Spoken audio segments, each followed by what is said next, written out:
بسم اللہ الرحمن الرحیم۔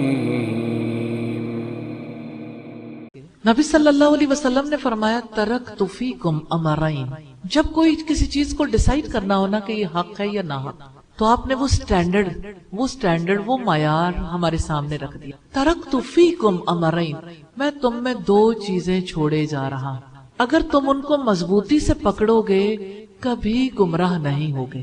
کتاب اللہ و سنتی، ایک اللہ تعالیٰ کی کتاب ہے، دوسرے میری سنت۔ آپ پیالوں کو قرآن میں تلاش کر لیں، گائیڈ لائن ملتی ہے تو ضرور پیالے دے لیں۔ اور یہ کس کو نہیں پتا؟ ایوری ون نوز کہ اللہ تعالیٰ کی کتاب میں ایسی کوئی چیز نہیں ملتی۔ آپ پیالوں کو حدیث میں تلاش کریں، نبی صلی اللہ علیہ وسلم کی تعلیمات سے، آپ کے طرز عمل سے کوئی ایسی چیز ملتی ہے؟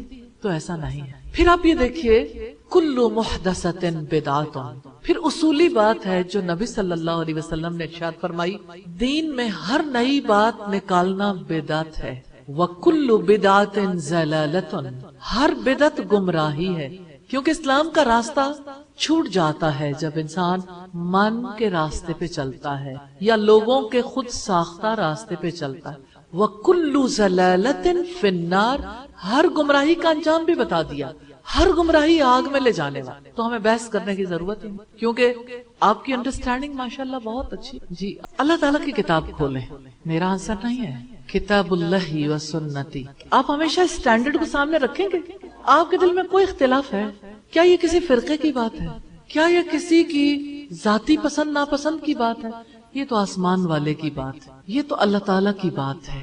تو آپ یہ دیکھیے اللہ تعالیٰ نے سورہ المائدہ آیت نمبر 3 نکالیے گا، حرمت علیکم المیتۃ والدم ولحم الخنزیر، سارے اکٹھے پڑھیں، حرمت علیکم المیتۃ والدم ولحم الخنزیر وما اہل لغیر اللہ بہ، تم پر حرام کر دیا گیا مردار۔ آپ سمجھتے ہیں نا جو جانور مر جاتا ہے، ٹھیک ہے، آپ ذبح کیے بغیر نہیں کھا سکتے کوئی چیز، اس میں کسی کو شک ہے؟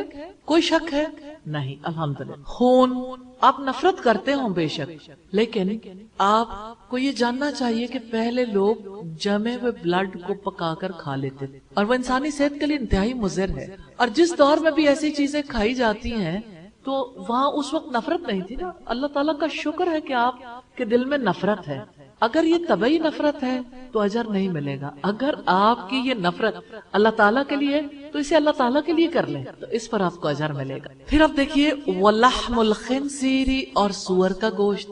کون کہتا ہے کہ سور کا گوشت پاکستان میں تو نہیں کھانا چاہیے، باہر کھا لینا چاہیے کیونکہ وہاں پتہ نہیں چلتا پھر کیا کھائیں اور کیا کھائیں؟ ویسے پاکستان میں بھی ملتا ہے۔ سور کے گوشت سے کس کو نفرت ہے؟ 3 باتوں میں تو آپ کامیاب ہیں، 75% مارکس آپ نے لے لیے حلال و حرام میں، اس کوسچن میں 75% آپ پاس ہیں، ٹھیک ہے۔ اب بیٹھ جائیے۔ اب چوتھی بات ہے وما اہل لغیر اللہ بہ، اور وہ جس پر اللہ تعالیٰ کے سوا کسی کا نام پکارا جاتا ہے۔ تو اللہ تعالیٰ کا نام کب پکارا جاتا ہے کسی پر؟ جب آپ ذبح کرتے ہیں تو ذبح کرتے ہوئے کوئی یہ کہتا ہے یہ سیدنا حسین علیہ السلام کے نام پہ جانور ذبح کر رہا ہوں، یا یہ فلاں پیر صاحب کے نام پر، یا فلاں کے، دیکھیے آپ بھی ذبح تو کرتے ہیں۔ جب ذبح کرتے ہیں کتنے ہی لوگ ہیں جو اپنے گھر والوں کی طرف سے ذبح کرتے ہیں۔ گھر والوں کی طرف سے کرنا، آئندہ آنے والوں کی طرف سے کرنا۔ نبی صلی اللہ علیہ وسلم نے اپنی امت کے لیے قربانی کی تھی تو جو فوت ہو چکے تھے وہ بھی حامل تھے بیچ میں، وہ کون سا آپ کی امت نہیں تھے؟ تو اپنے جانے والوں کے لیے قربانی کرنا، ٹھیک ہے، یہ حرام نہیں ہے، عین ثواب ہے۔ لیکن وما اہل لغیر اللہ بہ، جس پر اللہ تعالیٰ کے سوا کسی اور کا نام لیا جاتا ہے، تو اللہ تعالیٰ کے سوا صرف کسی اور کا نام صرف جانوروں پر تھوڑی لیا جاتا ہے، دودھ پر بھی لیا جاتا ہے۔ 10ویں کا دن ہو اور 11ویں کی رات، پھر 11ویں شریف کا جب ختم دلایا جاتا ہے تو وہ اللہ کے نام کا تھوڑی ہوتا ہے۔ بھائی مجھے کسی کی مخالفت یا حمایت نہیں کرنی، میں تو صرف آپ کے سامنے کھول رہی ہوں، اگر نہیں کھولوں گی تو آپ کو سمجھ نہیں آئے گی۔ شیخ عبد القادر جیلانی کے نام پر، جنہیں غوث اعظم کہیں یا کسی کو، وہ خود توحید پرست تھے۔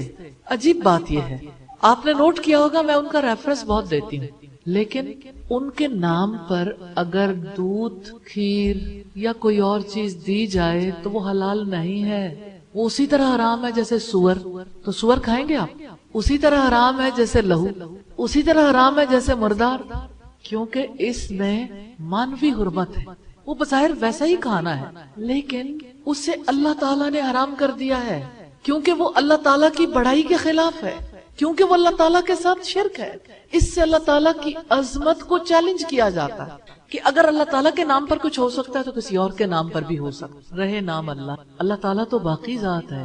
اب آپ دیکھیے اور کس جگہ پر نام لیا جاتا ہے، جیسے سبیل جب لگائی جاتی ہے وہ چاہے کسی نبی کے نام پر لگا لیں یا کسی ولی کے نام پر لگا لیں. دیگ چاہے وہ دادا صاحب پہ جا کے دے دیں، چاہے دیگ جو ہے وہ کسی اور جگہ جا کے دے لیں. بھائی اس میں اصول پر دیکھیں، آپ کسی اور چیز کو نہ دیکھیں. اصول یہ ہے کہ اللہ تعالیٰ کے سوا کسی اور کے نام پر جب اس کا نام لیا جائے، کسی اور کے نام پر کوئی بھی کھانا ہوگا وہ حرام ہے، جیسے سور حرام. آپ سور کھائیں گے؟ بہت عمدہ ڈش بن کے آئی ہے، پھر کھا لیں گے. ہمسایوں سے آ جائے، رشتہ داروں سے آ جائے، کیا کریں گے؟ کھانا بنا ہوا ہے ضائع ہو جائے گا، کیا اس کھانے کو پھینک دیں گے؟ آپ کے پاس سور کا گوشت آیا ہے، ضائع ہو جائے گا، آپ کیسے پھینکیں گے؟ پھینکیں گے؟ جی نہیں، وہ ضائع ہو جائے گا نا. اتنی خوشبو اٹھ رہی ہے اور 10 محرم کو سب کا دل چاہتا ہے حلیم کھانے. اچھا جو لوگ حلیم نہیں کھانا چاہتے، یعنی غیر اللہ کے نام پہ، وہ کہتے ہیں چلو آج حلیم پکا ہی لیتے ہیں. کوئی نہ کوئی حساب کتاب سب اپنے جگہ پہ کرنے کی کوشش کرتے ہیں. یہ میں نہیں بتاؤں گی، یہ مجھے آپ بتائیں گے کہ آپ کے پاس کوئی لہو پکا کر بھیج دے، جمع ہوئے لہو کے ٹکڑے ہیں. شاہی ٹکڑے بھی تو کھاتے ہیں نا. اب بلڈ کے ٹکڑے آ جائے تو آپ کیوں نہیں کھائیں گے؟ کیونکہ آپ کو بلڈ اچھا نہیں لگتا. اللہ تعالیٰ نے حرام قرار دیا ہے. تو میرے پاس اس کا فیصلہ نہیں ہے، میری اوقات نہیں ہے. یہ ہماری بات نہیں ہے، ہماری اوقات نہیں ہے کہ ہم رب کا مقابلہ کریں. یہ ہمارے رب کا حکم ہے. تو جب ہمارے رب نے حکم دیا، ہم مخالفت کر کے کہاں جائیں گے؟ ہمارے رب نے ہمیں کہا یا معاشر الجن والانس، اے گروہ جن و انس، ان استطعتم ان تنفذوا من اقطار السماوات والارض فانفذوا لا تنفذون الا بسلطان. اے انسانوں اور جنوں کے گروہ، اگر تم زمین اور آسمان کے کناروں سے نکل کر بھاگ سکتے ہو بھاگ دیکھو. نہیں بھاگ سکتے، اس کے لیے بڑا زور چاہیے. اللہ سے بھاگ کر کہاں جاؤ گے؟ اب جہاں بھی جاؤ گے اللہ تعالیٰ کو سامنے پاؤ گے. اللہ سے ڈر جائیں، اللہ تعالیٰ کا احترام کریں. اللہ تعالیٰ کا احترام کرنے کا اجر ملے گا. یہ محرم الحرام ہے. آج پہلا دن ہے.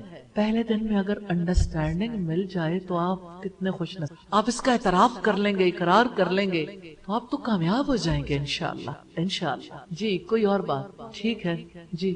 دیکھیے آپ کو پتا نہیں ہے تو میں نے کیا کیا، میں نے آج آ کے آپ کو قرآن پڑھانے کی بجائے سب سے پہلے یہی بات بتائی، کیونکہ مجھے احساس تھا کہ اللہ تعالیٰ نے مجھ سے حساب لینا ہے. آپ سب لوگوں کا اگر آپ نے کچھ کیا تو میں کیا جواب دوں؟ تو اسی طرح سے آپ بھی ذمہ دار ہیں. آپ کی ذمہ داری ہے ان لوگوں تک حق پہنچانا، صحیح طریقے سے سمجھانا. دیکھیں میں نے آپ کو سمجھایا، میں نے امپوز کی، میں نے تو آپ سے فیصلے کرائے. آپ خود ڈیسائیڈ کریں، الحمدللہ خود سمجھیں. میں نے ذاتی طور پر اس کا ڈیسیژن نہیں کیا، اللہ تعالیٰ کی کتاب نے کیا. تو دیکھیں کیا اختلاف ہے ہمارے درمیان. ہم کسی مسلک مذہب کی بات نہیں کر رہے، ہم تو اللہ تعالیٰ کی کتاب کی بات کر. تو آپ بھی اسی طرح سے جا کے سمجھائیں گے تو اللہ تعالیٰ انہیں توفیق دیں گے، ان کی ہدایت کے لیے دعا بھی کریں. لیکن اگر انہوں نے کوئی گناہ کیا، غلطی کی، وہ بھی مجرم اور آپ بھی پکڑے جائیں. اپنے اپنے گھر والوں کو اچھے طریقے سے ایجوکیٹ کیجئے، اور ایسے نہیں کہ ڈائریکٹلی کہ اس دفعہ میں نے حلیم نہیں کھانے. یہ انتہائی بدنما انداز ہے، ایسا نہیں کرتا. ہر ایک کے برین کا خیال رکھ، انہیں سپیس دیں، سمجھنے کا موقع دیں، ان سے رب کی باتیں کریں، انہیں اللہ تعالیٰ کی تعظیم کی بات بتائیں، اس کی عظمت کی اور اللہ تعالیٰ کے ساتھ تعلق کی. دیکھیں تھوڑے دنوں پہلے، ابھی 2 ویکس ہوئے آپ کو یہاں آئے ہوئے، ہمیں قرآن پڑھتے ہوئے 5ویں رکوع پہ ہم پڑھ رہے ہیں. تو اللہ تعالیٰ کا کتنا بڑا انعام ہے. پازیٹیو اپروچ آپ کے اندر قبولیت آتی ہے، الحمدللہ رب العالمین. تو رب آپ کے گھر والوں پر اور آپ کے ارد گرد والوں پر مہربان نہیں ہوگا؟ آپ نے کوشش کرنی انشاءاللہ.